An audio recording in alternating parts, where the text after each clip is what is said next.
Perlukah anak sekolah? Kalau ini ditanyakan kepada Scott Adkins, aktor ganteng spesialis film laga, jawabnya adalah tidak perlu. Lebih baik anak diajari menembak, atau lebih komplitnya, diajari untuk hidup mandiri dan kelak tak perlu jadi bawahan orang lain. Sukses, Lisa anaknya bisa menembak mati orang yang menembak ayahnya. Scott Adkins yang membesarkan anak dengan cara seperti itu adalah sosoknya sebagai Martin Baxter, tokoh utama dalam film Legacy of Lies. Dia seorang mantan agen lapangan MI6. Ia pensiun dari dinas rahasia Inggris itu 12 tahun silam setelah terjadi peristiwa yang menimpa istrinya. Dalam suatu operasi rahasia di Kiev, ibu kota Ukraina, sang istri disandra musuh dan akhirnya malah tewas terkena tembakan suaminya sendiri. Setelah pensiun, ia sendirian membesarkan Lisa sambil terus dibayangi hantu istrinya.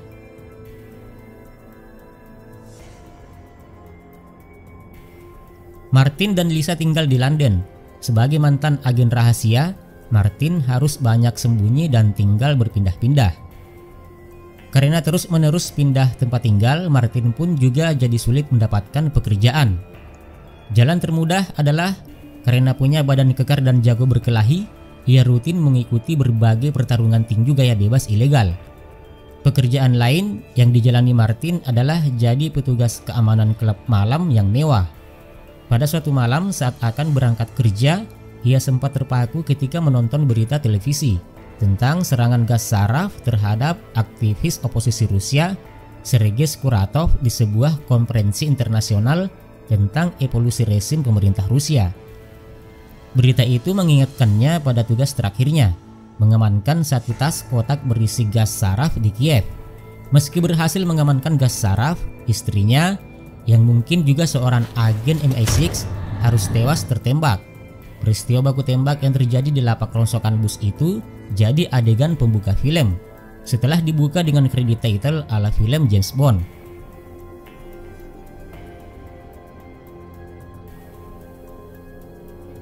Saat mulai bekerja, Martin Baxter ikut memeriksa pengunjung yang hendak masuk ke klub malam.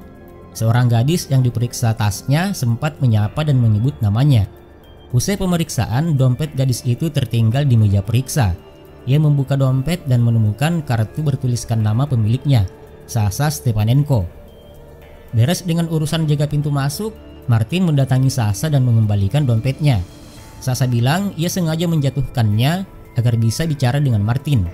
Ia lantas mengungkap jati dirinya, putri wartawan yang jadi teman Martin semasa menjadi wartawan di Kiev.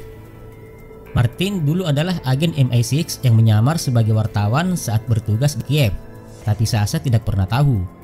Maksud kedatangan Sasha dari Kiev ke London sederhana saja.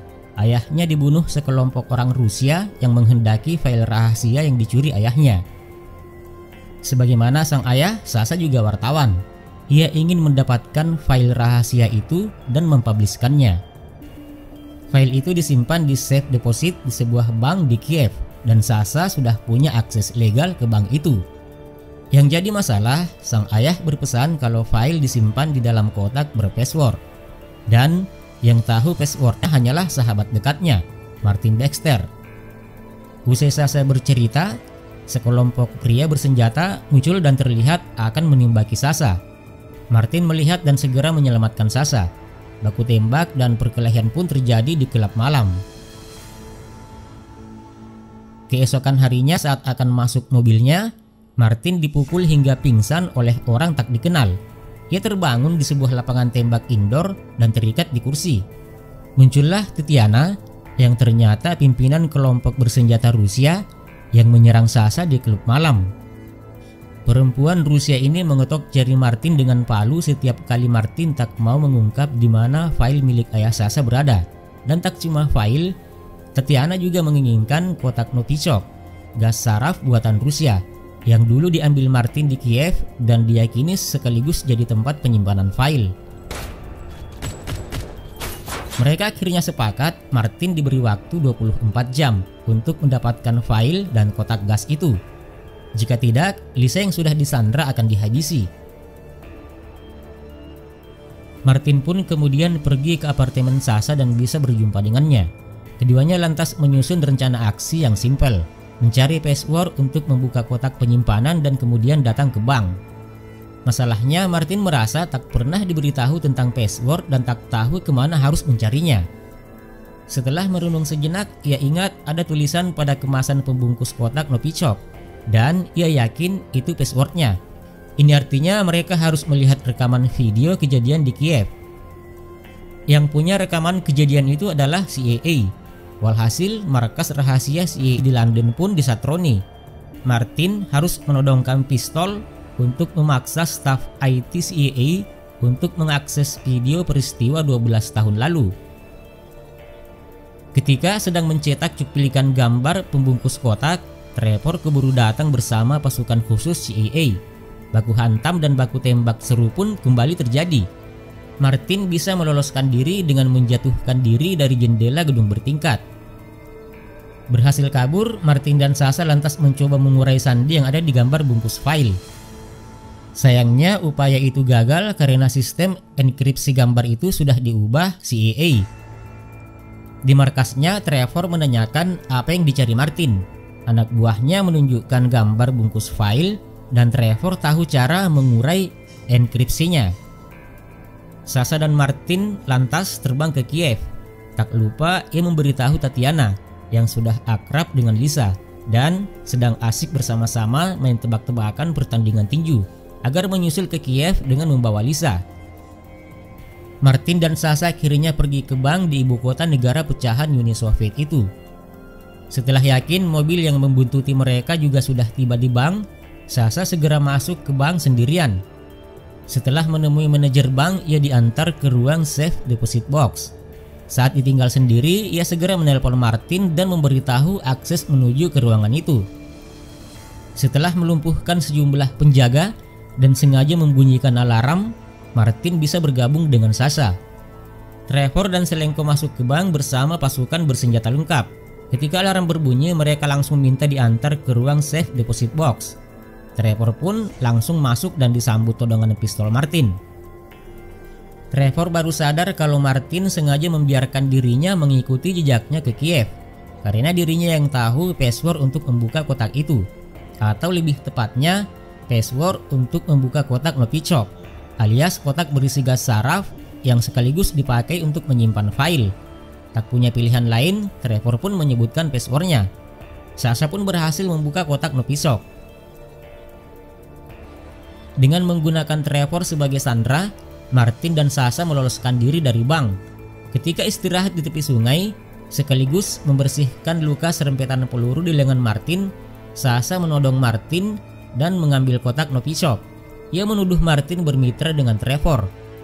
Martin menjelaskan kalau ia memerlukan file rahasia itu untuk membebaskan Lisa yang diculik Tatiana. Sasha tak peduli, ia pergi dengan membawa kotak Novichok. Putus asa, Martin menelpon Trevor dan minta tolong. Trevor tertawa mendengar seorang Martin Baxter minta tolong. Ia menebak pasti Martin sudah ditipu Sasha. Belum sempat mereka selesai bicara, Martin melihat potongan tiket rental mobil yang mereka sewa di bandara. Menyudahi telepon dan membuat bingung Trevor, ia segera pergi ke bandara dan menanyakan ke petugas rental tentang keberadaan mobil itu, yang ia yakini pasti sudah dipasangi dengan GPS. Ternyata memang benar dan diketahui kalau mobil Mini Cooper itu berada di halaman parkir stasiun kereta api. Martin bergegas ke stasiun, melihat Sasha menunggu kereta api di peron dan mengejarnya. Setelah sedikit berkejaran, Sasha berhasil diringkus. Pertemuan barter Lisa dengan file dan kotak Novichok dilakukan di sebuah jembatan. Martin minta Lisa dibebaskan lebih dahulu dan nanti akan memberitahu lokasi file dan kotak Novichok plus Sasha sebagai bonus. Sebagai bukti kalau ia memiliki semua itu, Martin menunjukkan tayangan langsung video di ponsel bergambar keberadaan Novichok dan Sasha. Lisa pun dibebaskan, tapi Tatiana yang sempat percaya akhirnya tahu kalau tayangan video itu hanya rekaman. Anak buahnya berusaha menembak Martin tapi lebih dahulu ditembak oleh Sasha yang datang dari arah belakang. Baku tembak pun terjadi dan berhenti setelah Sasha diringkus Tatiana. Tatiana mengancam menembak Sasha jika Martin tak menyerahkan kotak Novichok. Tak punya pilihan lain, Martin menyerahkan kotak itu. Apesnya, Tatiana langsung menembaknya. Martin tergeletak dan tak berkutik. Ketika akan lanjut menembak Sasha, Lisa lebih dulu menembak Tatiana. Saat itulah terdengar mobil polisi berdatangan. Dari jauh Trevor berteriak agar Sasha menyerahkan kotak Novichok. Sasha cepat-cepat mengambil kotak Novichok dan menceburkan diri ke sungai. Adapun Martin kembali bermimpi atau dihantui sosok istrinya yang tenggelam di dalam air dan lama-lama menghilang ke dalam kegelapan dasar sungai. Hari berganti, Lisa dan Martin terlihat melayani para pembeli di kafe Lisa Vegan Snack yang berada di halaman rumah mereka. Impian Lisa punya kafe vegetarian tercapai. Saat membereskan dapur menjelang tutup, mereka mendiskusikan rencana kuliah Lisa di masa depan. Lisa berpikir mungkin ia bisa jadi wartawan olahraga tinju. Ketika akhirnya tutup dan masuk rumah, ada orang yang mengetuk pintu itu. Martin terkejut melihat Sasha di depan pintu. Di luar pagar sebuah mobil berhenti. Pria pengemudinya melaporkan via telepon kalau subjek sudah masuk ke dalam rumah. Suara di seberang telepon memerintahkan agar operasi dilanjutkan ke tahap selanjutnya.